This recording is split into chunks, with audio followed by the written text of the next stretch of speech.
السلام علیکم ورحمۃ اللہ وبرکاتہ۔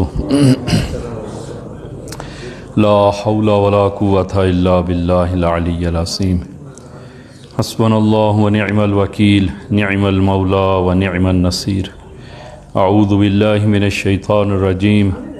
بسم اللہ الرحمن الرحیم۔ الحمد للہ رب العالمین بارئ الخلائق اجمعین، ثم الصلاة والسلام علی حبیبہ ونبیہ وحافظ سرہ ومبلغ رسالاتہ سیدنا و مولانا ابی القاسم محمد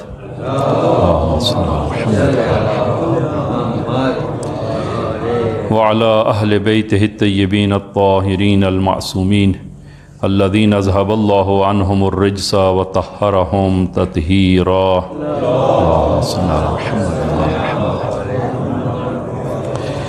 اللہم صل علی محمد وآل محمد۔ اللہم کل ولیک الحجۃ ابن الحسن صلواتک علیہ وعلی آبائہ فی ہذہ الساعۃ وفی کل ساعہ ولیا وحافظا وقائدا وناصرا ودلیلا وعینا حتی تسکنہ ارضک طوعا وتمتعہ فیہا طویلا بحق محمد وآلہ الطاہرین۔ اما بعد، قال اللہ تبارک و تعالی بسم اللہ الرحمن الرحیم۔ یا ایہا الذین آمنوا لا تدخلوا بیوت النبی الا ان یؤذن لکم الی طعام غیر ناظرین اناہ ولکن اذا دعیتم فادخلوا فاذا طعمتم فانتشروا ولا مستأنسین لحدیث ان ذالکم کان یؤذی النبی فیستحیی منکم واللہ لا یستحیی من الحق واذا سألتموہن متاعا فاسألوہن من وراء حجاب ذالکم اطہر لقلوبکم وقلوبہن وما کان لکم ان تؤذوا رسول اللہ ولا ان تنکحوا ازواجہ من بعدہ ابدا ان ذالکم کان عند اللہ عظیما۔ اوصیکم ونفسی بتقوی اللہ۔ عزیزان، خطبہ اول میں اپنے آپ کو اور آپ عزیزان کو تقوی الہی کی وصیت کرتا ہوں کہ انشاءاللہ خداوند عالم یہ تقوی ہم سب کو عنایت فرمائے۔ سورہ احزاب آیہ نمبر 53 کہ جس میں خداوند عالم نے رسول گرامی اسلام کے گھر پر جو مہمان آتے ہیں ان کے کچھ وظائف کو بیان کیا،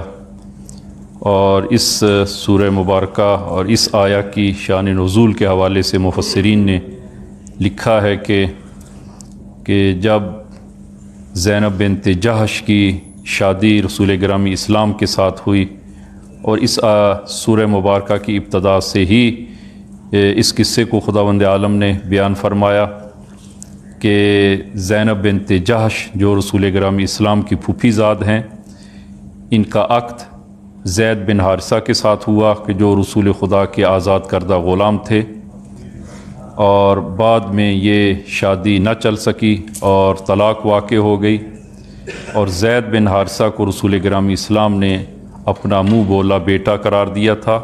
اور جس کو تفصیلاً ہم نے گزشتہ بیان کیا۔ تو عربوں میں ایک رسم تھی کہ منہ بولا بیٹے کے بارے میں وہ جس طرح انسان کا نسبی بیٹا ہے تقریباً وہ تمام احکام اس پر جاری کرتے تھے، اور ارث میں بھی اس کو شریک قرار دیتے، اور اسی طرح اس کی منکوحہ کو اور اس کی زوجہ کو وہ حرام قرار دیتے۔ تو خداوند عالم نے اس جاہلی رسم کو توڑنے کے لیے اور ختم کرنے کے لیے عملی طور پر، تاکہ یہ رسم پورے طور پر ختم ہو جائے، تو خداوند عالم نے زید بن حارثہ کی مطلقہ زینب بنت جہش کے ساتھ رسول گرامی اسلام کو حکم فرمایا کہ وہ ازدواج فرمائیں، تاکہ عرب جاہلیت کی اس غلط رسم کو توڑا جا سکے۔ جب رسول گرامی اسلام نے زینب بنت جہش سے ازدواج کی، تو ازدواج کرنے کے بعد ولیمے کی دعوت دی گئی، اور جناب انس کو فرمایا کہ تمام اصحاب کو وہ ولیمے کی دعوت دی جائے، اور رسول گرامی اسلام نے ایک اچھا خاصا ولیمے کا انتظام فرمایا۔ تو اصحاب اور مدینہ کے مسلمان وہ ٹولوں کی شکل میں، گروہوں کی شکل میں وہ آپ کے پاس حجرے میں آتے اور کھانا کھاتے اور واپس چلے جاتے۔ تو جب تمام لوگ کھانا کھا چکے تو آپ نے فرمایا کہ کوئی رہ تو نہیں گیا؟ تو انس نے عرض کیا یا رسول اللہ، جن کو میں نے دعوت دی تھی تقریباً وہ تمام لوگ کھانا کھا چکے ہیں۔ تو جب تمام لوگ کھانا کھا چکے تو رسول گرامی اسلام نے فرمایا کہ دسترخوان کو جم کر دیا جائے اور بڑھا دیا جائے۔ دسترخوان کو جب اٹھا دیا گیا تو جو اصحاب آخر میں کھانا کھا رہے تھے اور کھانا کھا چکے تو وہ بھی کھانا کھانے کے بعد وہاں سے چل دیے، لیکن 3 لوگ حجرے میں وہ وہیں پر بیٹھے رہے اور اپنی باہمی گفتگو اور گپ شپ میں مشغول ہو گئے۔ رسول گرامی اسلام نے کچھ دیر انتظار فرمایا، اور جب وہ لوگ نہ اٹھے اور کچھ دیر ہو گئی اور وہ اپنی وہ باتوں میں اور اپنی بحث و مباحثہ میں مشغول ہیں، تو رسول گرامی اسلام اس حجرے سے باہر تشریف لے آئے۔ تو کچھ دیر آپ باہر رہے، لیکن ان لوگوں نے اپنی گفتگو کو تمام نہ کیا اور رسول گرامی اسلام کے وہ اس حجرے سے وہ باہر نہ آئے۔ تو رسول گرامی اسلام کو اذیت ہوئی اس بات پر، تو یہ آیہ مبارکہ نازل ہو گئی، سورہ احزاب کی آیہ نمبر 53، یا ایھا الذین آمنوا، اے ایمان والو، لا تدخلوا بیوت النبی، کہ نبیوں کے گھر میں داخل نہ ہوں، الا ان یؤذن لکم الی طعام، الا مگر یہ کہ تمہیں کھانے کے لیے اجازت دیں اور کھانے کے لیے تمہیں دعوت دیں۔ اور تو جب تمہیں کھانے کے لیے دعوت دیں تو اس وقت تم وہ نبی کے گھر داخل ہو، لیکن جب نبی کے گھر داخل ہو غیر ناظرین اناہ، تو اس وقت تم کھانے کے بارے میں اور کھانا پکنے کے اور کھانا لگانے کے بارے میں وہ انتظار نہ کرو، کہیں اسی وہ لالچ میں نہ بیٹھے رہو کہ اب کب کھانا وہ لگتا ہے، کب دسترخوان بچھایا جاتا ہے۔ غیر ناظرین اناہ ولیکن اذا دعیتم، اور جب تمہیں دعوت دی جائے، فادخلوا، اور اس وقت تم داخل ہو، فاذا طعمتم، اور جب تم کھانا کھا چکو، فانتشروا،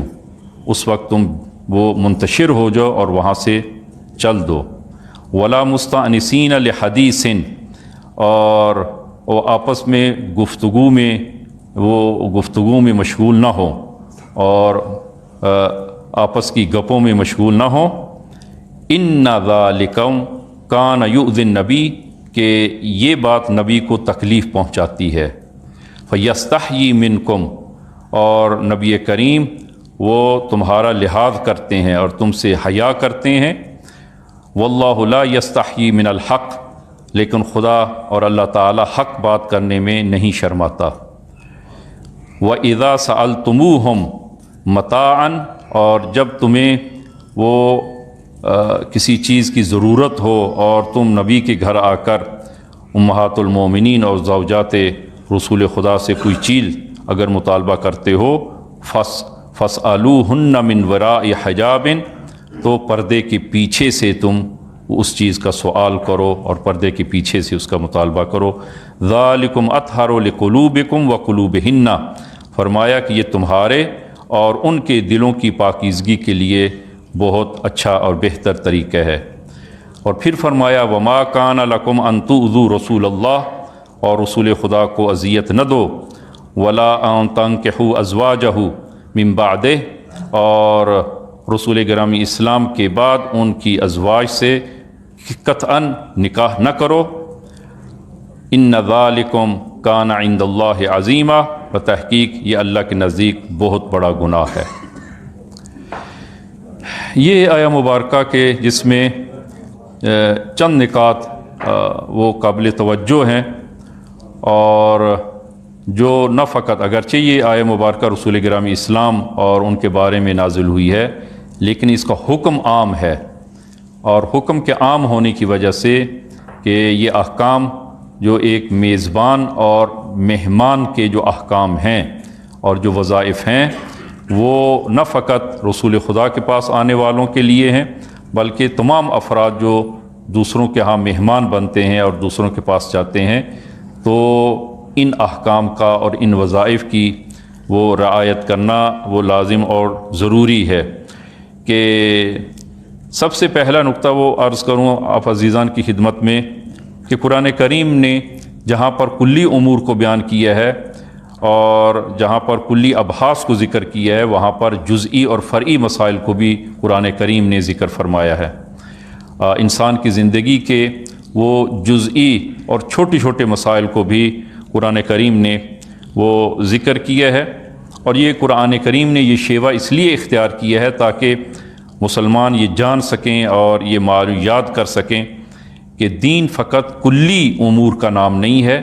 بلکہ جزئی امور بھی قرآن کریم میں اور دین میں موجود ہیں، اور ان دونوں چیزوں کی طرف وہ توجہ کرنا اور رعایت کرنا لازم اور ضروری ہے۔ کہ آپ ایک سادہ مثال آپ ملاحظہ فرمائیں کہ ایک گاڑی کو آپ تصور کریں کہ گاڑی چلنے کے لیے اس کو ایک موٹر کی ضرورت ہے،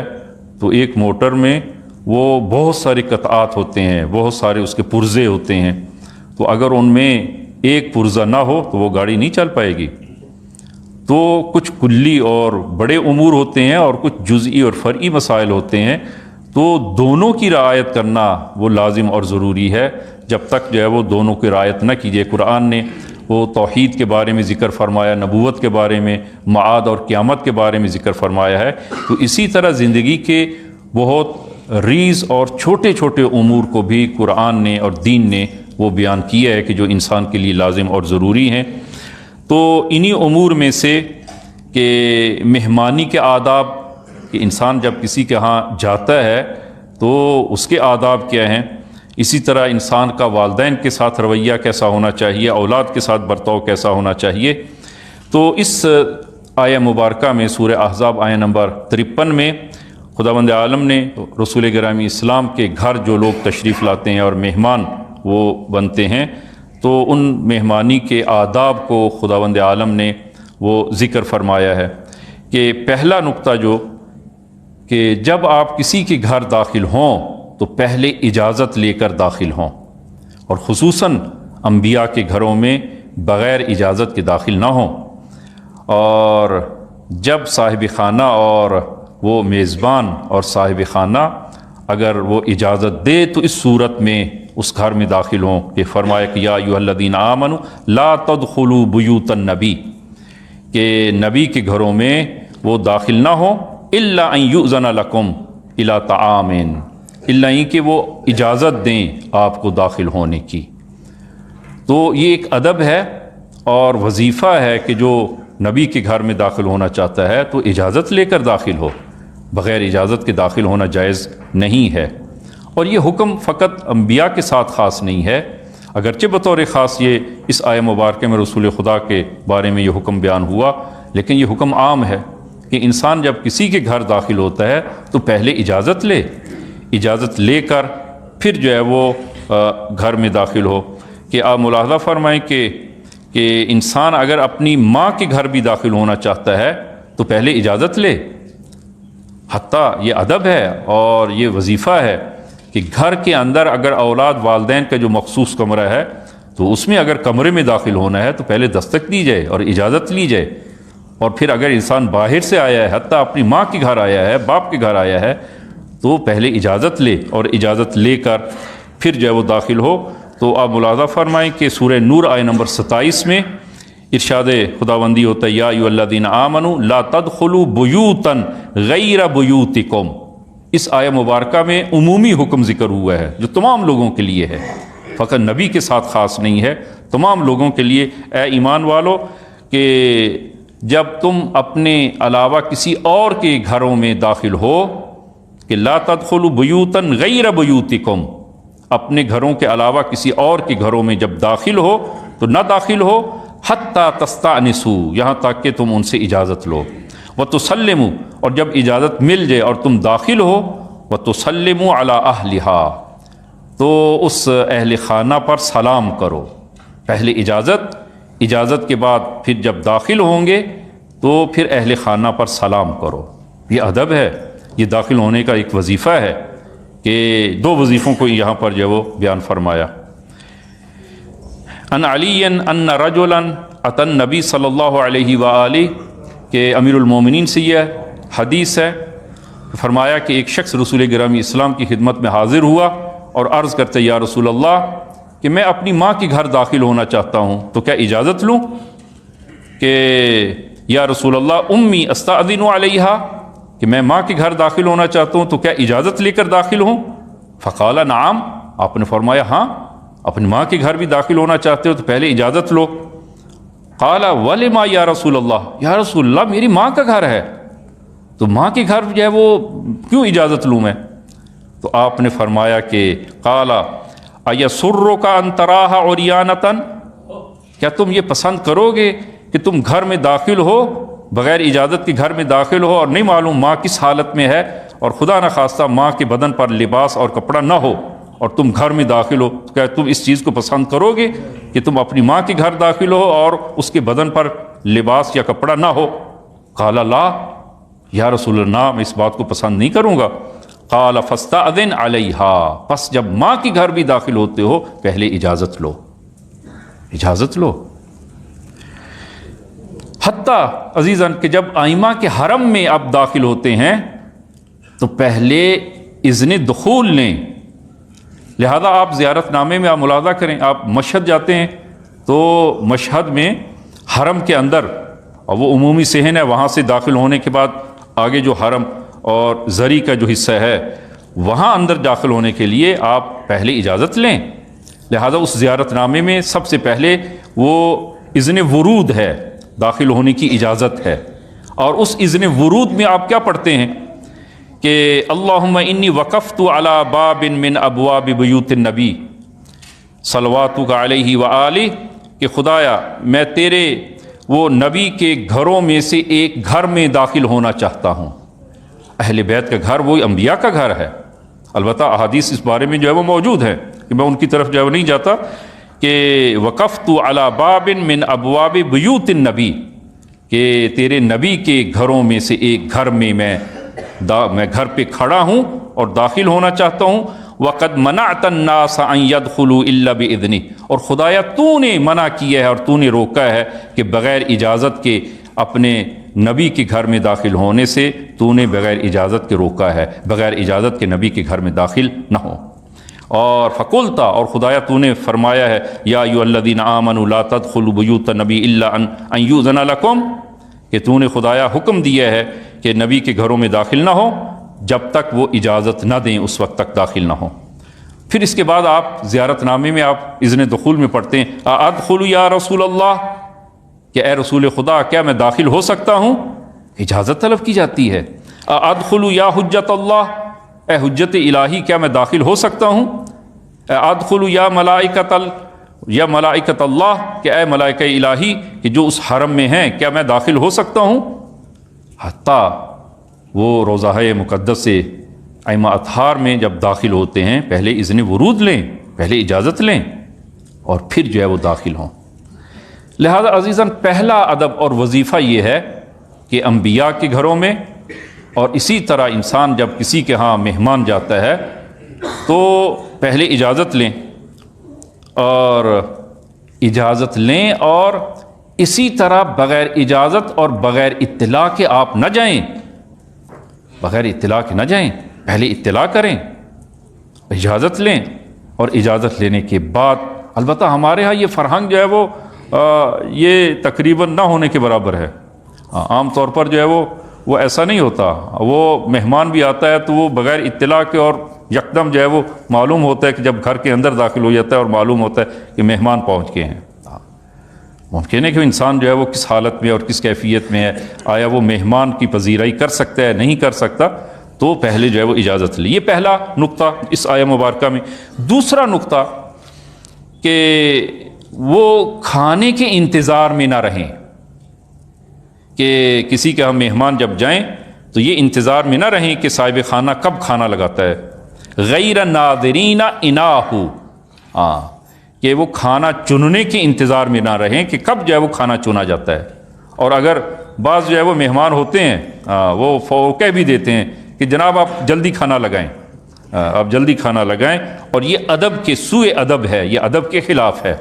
کہ فرمایا کہ جلدی نہ کریں، صبر کریں تاکہ پیغمبر اسلام تمہارے لیے کھانا لائیں اور کھانا چنیں، لہذا انتظار کریں. یہ دو. تیسرا حکم کہ جب نبی دعوت دیں تو پھر قبول کریں، پھر نخرے نہ کریں. اور ولیکن اذا دعیتم فادخلوا، کہ جب تمہیں دعوت دی جائے پھر داخل ہو، اور ناز و نخرے نہ کریں پھر. تو عزیزاً دعوت جب کسی کو دعوت دی جاتی ہے تو عزیزاً دعوت دینے والا میزبان، تو جس طرح میزبانی کا بہت بڑا اجر و ثواب ہے، خود دعوت کو قبول کرنا بھی اجر و ثواب کا باعث ہے. ایسا نہیں ہے کہ جو مہمان ہے تو وہ مومن کی دعوت اس نے قبول کی اور وہ مہمان جاتا ہے تو وہ کھانا تو ہے اور خدمت تو ہے، طعام بھی ہے، خرما بھی ہے، ثواب بھی ہے، دونوں ہیں. میزبان کے لیے بھی اجر و ثواب کا باعث ہے،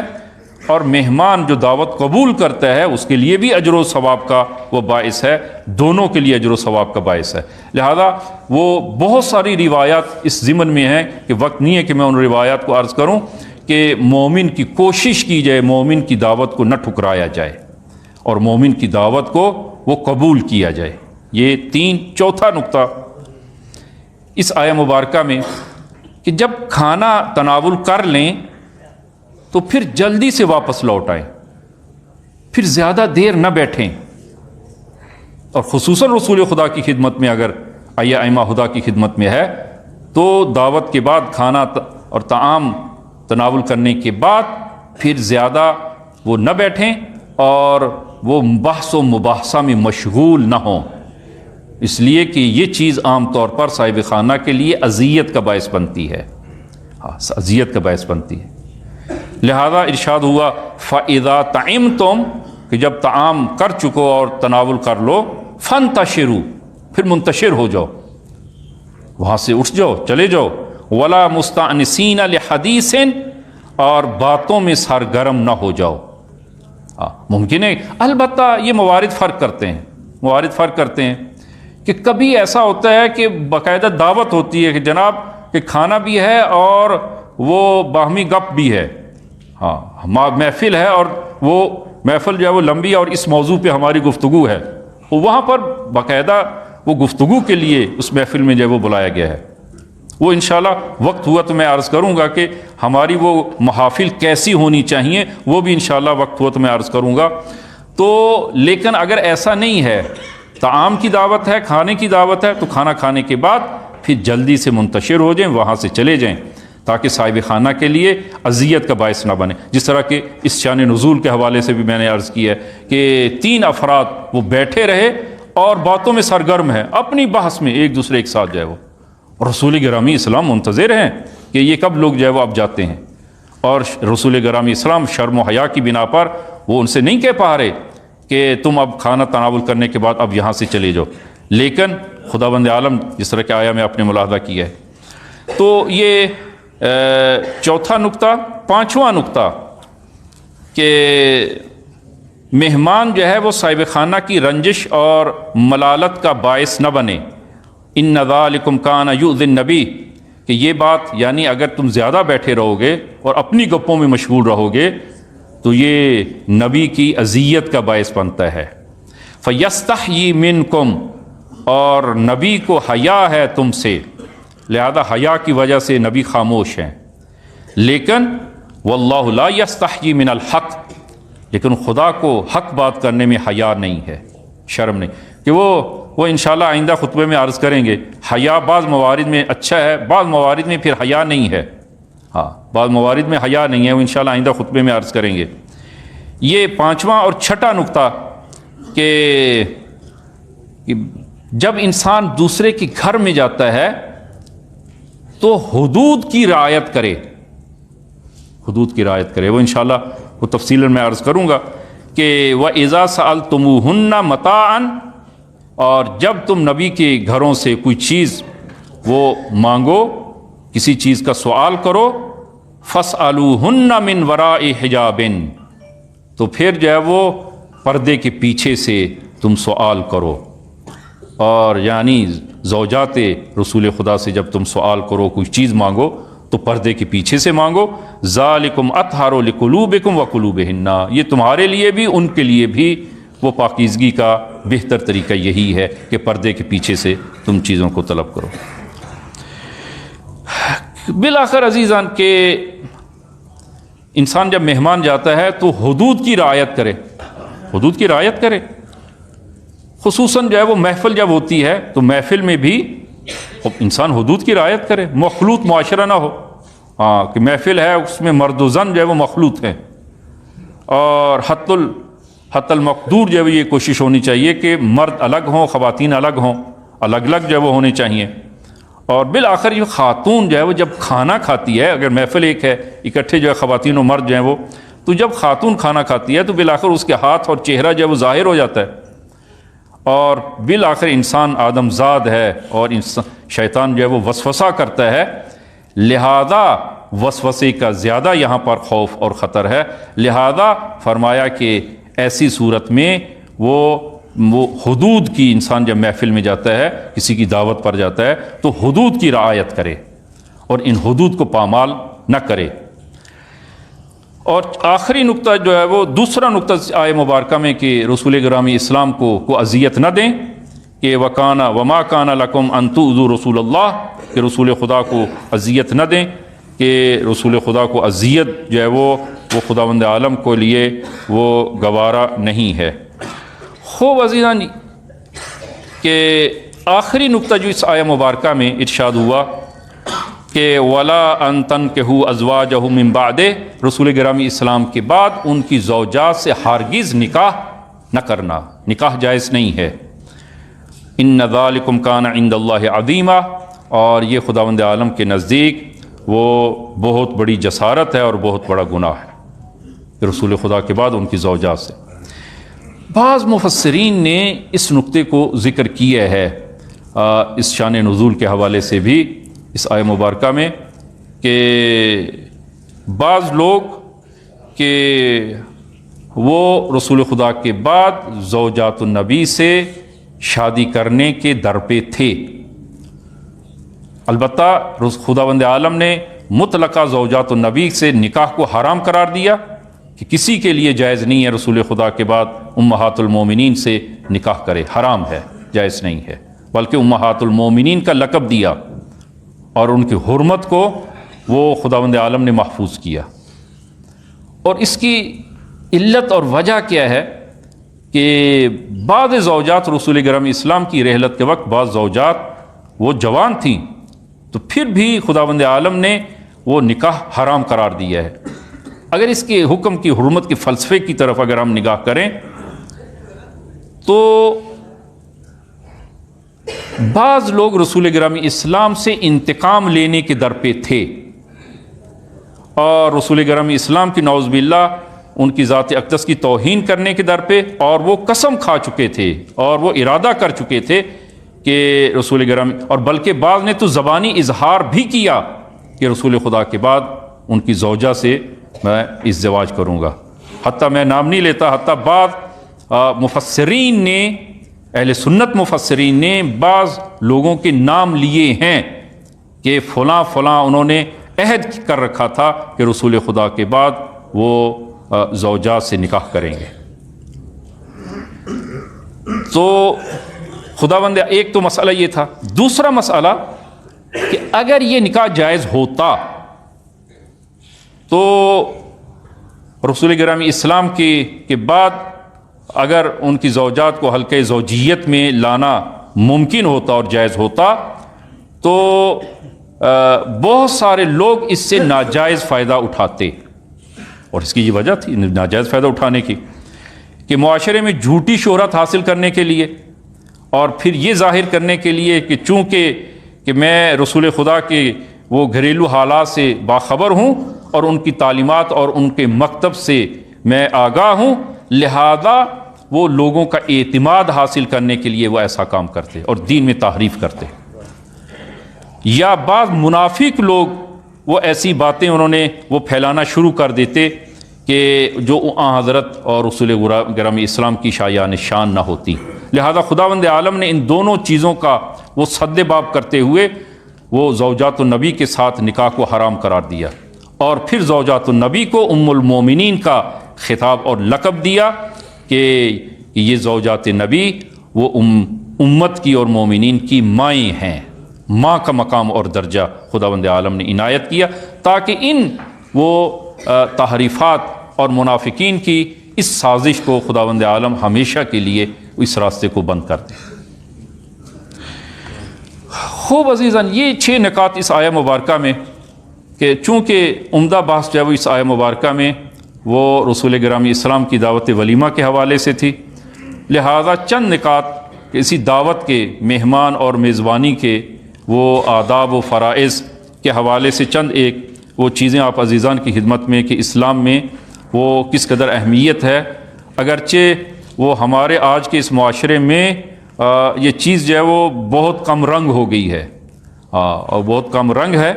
اور جو پہلے جو ہے وہ یہ چیز زیادہ تھی کہ اگر کوئی مہمان گھر میں آتا تھا تو لوگ خوشحال ہوتے تھے،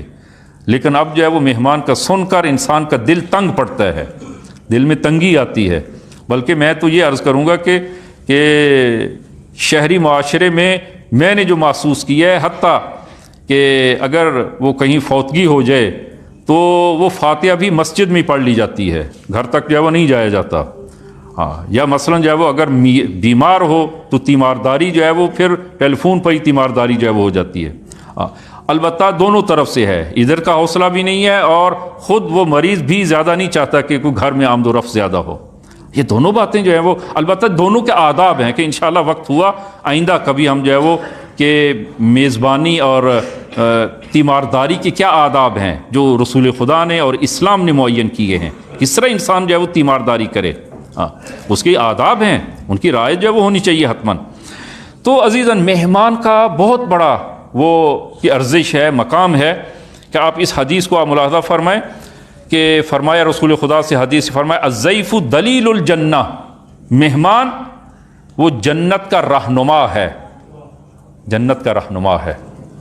اور اسی طرح جو ہے وہ فرمایا کہ ایک دوسری حدیث میں کہ اس قدر احترام ہے وہ مہمان کا کہ اذا اراد اللہ بقوم خیرا اہدی الیہم ہدیۃ، خداوند عالم جس قوم کی خیر اور بھلائی چاہتا ہے تو اہدی الیہم ہدیۃ، خداوند عالم اسے ایک ہدیہ عنایت کرتا ہے۔ قالوا یا رسول اللہ وما تلک الہدیہ، کہ یا رسول اللہ وہ ہدیہ کیا ہے جو خداوند عالم کسی کی بھلائی چاہتا ہے تو وہ ہدیہ عنایت کرتا ہے، تو وہ کیا ہدیہ ہے؟ فرمایا قال الضیف، مہمان۔ خداوند عالم جب کسی کی بھلائی چاہتا ہے تو اسے مہمان عنایت کرتا ہے، اور مہمان کیا کرتا ہے؟ ینزل برزقہ ویرتحل بذنوب اہل البیت، کہ مہمان جب آتا ہے تو رزق لے کر آتا ہے، اور جب جاتا ہے تو اہل خانہ کے گناہوں کو لے کر جاتا ہے۔ البتہ وہ اہل خانہ کے گناہ مہمان اپنے کھاتے میں ڈال کے نہیں لے کے جاتا، یعنی اس کے گناہ معاف ہو جاتے ہیں، اس اہل خانہ کے گناہ معاف ہو جاتے ہیں، کہ بہت بڑا مقام ہے۔ اور پھر رسول خدا سے حدیث کل بیت لا يدخل فیہ الضیف لا يدخل الملائکہ، فرمایا جس گھر میں مہمان نہ آتا ہو اس گھر میں ملائکہ داخل نہیں ہوتے، اس گھر میں ملائکہ کا دخول نہیں ہے۔ اور پھر یہ حدیث ارشاد القلوب میں رسول خدا سے من اکرم الضیف فقد اکرم 70 نبیہ، جس نے مہمان کا اکرام کیا، جس نے مہمان کا احترام کیا، اس نے 70 انبیاء کا اکرام اور احترام کیا۔ جس نے ایک مہمان کی پذیرائی کی، مہمان نوازی کی، اس نے گویا 70 انبیاء کی پذیرائی اور مہمان نوازی کی، 70 انبیاء۔ بلکہ وہ اس حدیث کو کہ فرمایا کہ یعنی جب آپ مہمان کی پذیرائی کرتے ہیں تو گویا آپ نے حضرت ابراہیم کی، حضرت عیسیٰ علیہ نبینا علیہ الصلوۃ والسلام اور دوسرے انبیاء کی پذیرائی کی ہے کہ اذا الضیف اذا دخل بیت المؤمن دخل معه الف برکتن و الف رحمہ، جب مہمان کسی مومن کے گھر میں داخل ہوتا ہے تو 1000 برکات اور 1000 رحمتیں لے کر آتا ہے، 1000 برکتیں اور 1000 رحمتیں۔ اور امیر المومنین فرماتے ہیں کہ اگر کوئی شخص یہ چاہتا ہے کہ قیامت کے دن میرے ساتھ محشور ہو، امیر المومنین کے ساتھ محشور ہونا چاہتا ہے، تو کیا کرے؟ فرمایا من اکرم ضیفہ فہو معی ومع ابراہیم فی الجنہ، کہ جو گھر میں آئے مہمان کا استقبال کرے، پذیرائی کرے،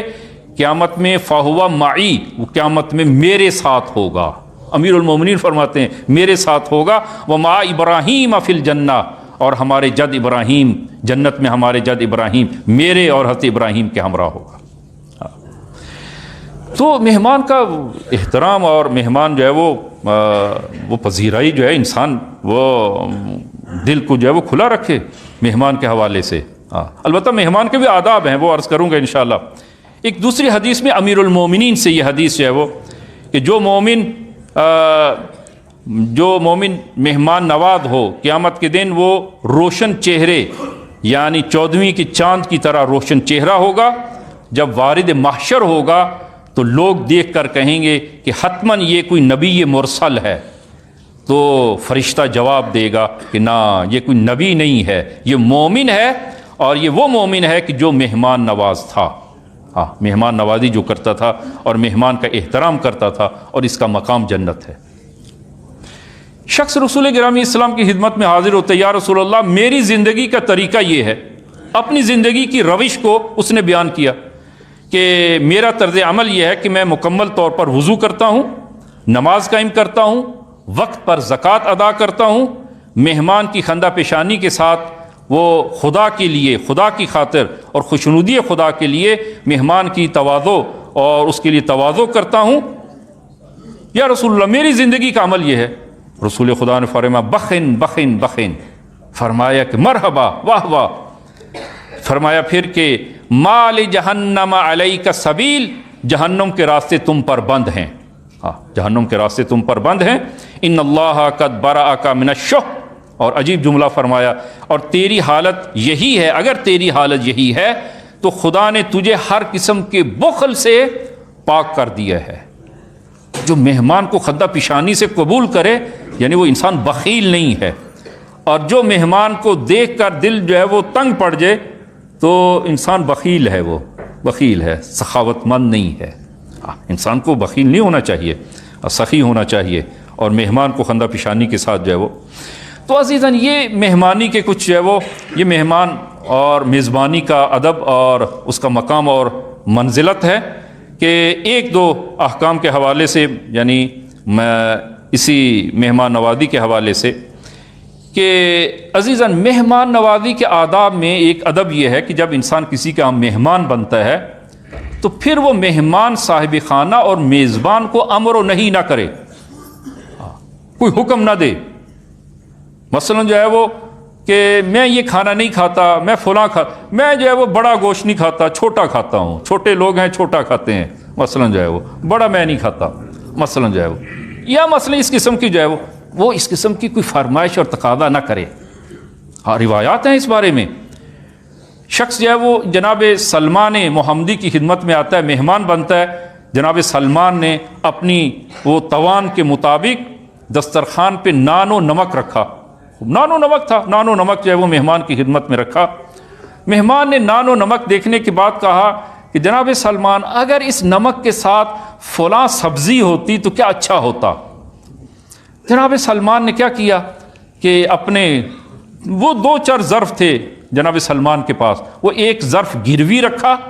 اور گروی رکھ کر پیسے لیے اور وہ سبزی انہوں نے مہیا کی بازار سے اور اس مہمان کے دسترخوان پہ رکھی۔ مہمان نے جو ہے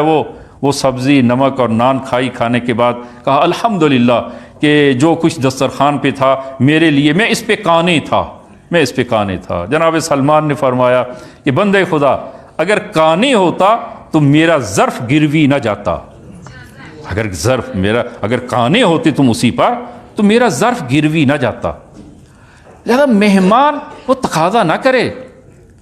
جو کچھ مہمان کی خدمت میں لایا جاتا ہے اس کو قبول کرے۔ البتہ ایک اور نقطہ بھی عرض کروں، اگرچہ میزبان صاحب خانہ اپنی پوری کوشش کرتا ہے مہمان کی تواضع کرنے کے لیے، اور بعض اوقات ہم ایسے کلمات ادا کرتے ہیں جو نہیں کرنے چاہیے۔ مثلا مہمانی کرنے کے بعد آخر میں وہ میزبان اور صاحب خانہ جو ہے وہ کہتا ہے کہ یہ کھانا آپ کے قابل نہیں تھا۔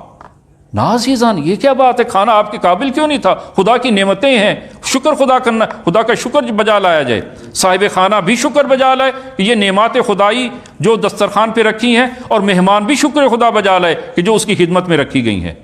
اب یہ کیا ہوا کہ یہ آپ کی شان کے مطابق اور آپ کے قابل نہیں ہے؟ آپ کے قابل ہے، جو اس کی توان تھی اس نے وہ مہمان کی خدمت میں رکھا ہے، اور مہمان بھی اس پر جو ہے وہ خدا کا شکر جو ہے وہ بجا لائے۔